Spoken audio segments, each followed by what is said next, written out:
Happy Easter! Celebrate Jesus is alive. Every Easter Sunday, ito yung isa sa pinagkakaabalahan namin. Dahil nga nung bata ako, nasanay ako sa mga egg hunting, and syempre, gusto ko rin yun ipa-experience kay Zane. Kaibahan lang ngayon, may pa-costume na sila. Shala. Pero itong event na to, open naman to kahit hindi mag-costume. Sa akin lang, hilig ko lang talaga mag-design ng costume. Kaya, pinush ko ng mag-costume si Zane. Proudly made by Mommy, Daddy, and Mama Layan.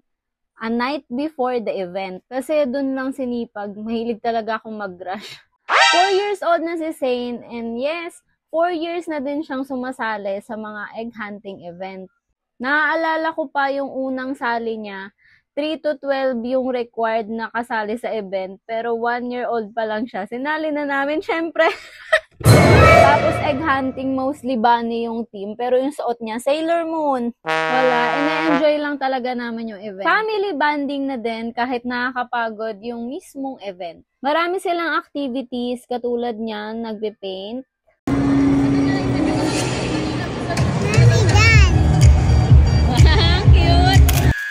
Ayan, caricature. Idodrawing nila on the spot yung baby mo. Napakagaling, B. Ang bilis-bilis lang yan.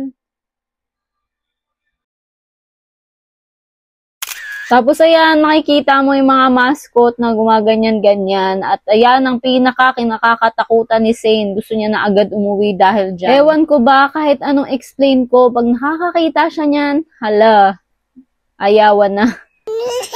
Meron din silang pa-magic show, bubble show, games, face paint, and photo booth.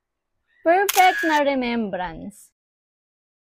At syempre, itong favorite part namin na egg hunting. At dyan nga, hahanapin namin yung mga admin na may hawak ng mga egg. Dali, ako, dali!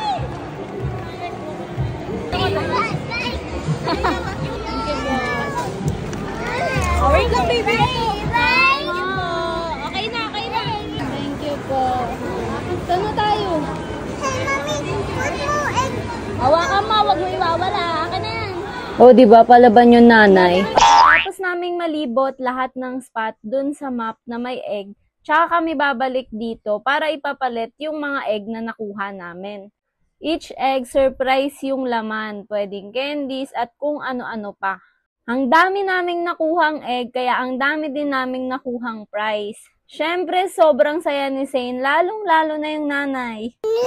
Bonus na nga din na nakasali ang Sensen namin sa top 10 ng Best in Costume. Wow! Super duper proud nga ako ng mga panahon na yan kasi naglakad na siya mag-isa dyan sa stage.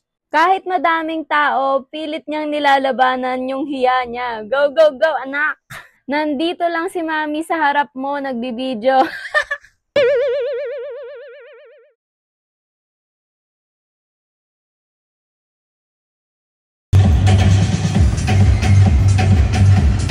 Ang galing naman.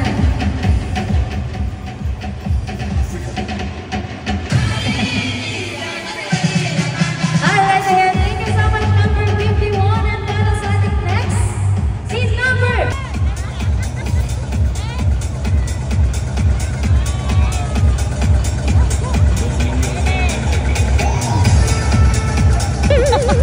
So far, naubos nga pala yung energy namin nung araw na yan, kaya kain muna bago umuwi. This Easter is extra special nga dahil kasama namin ang Martinez family, o diba full force. And that's all. Thank you for watching!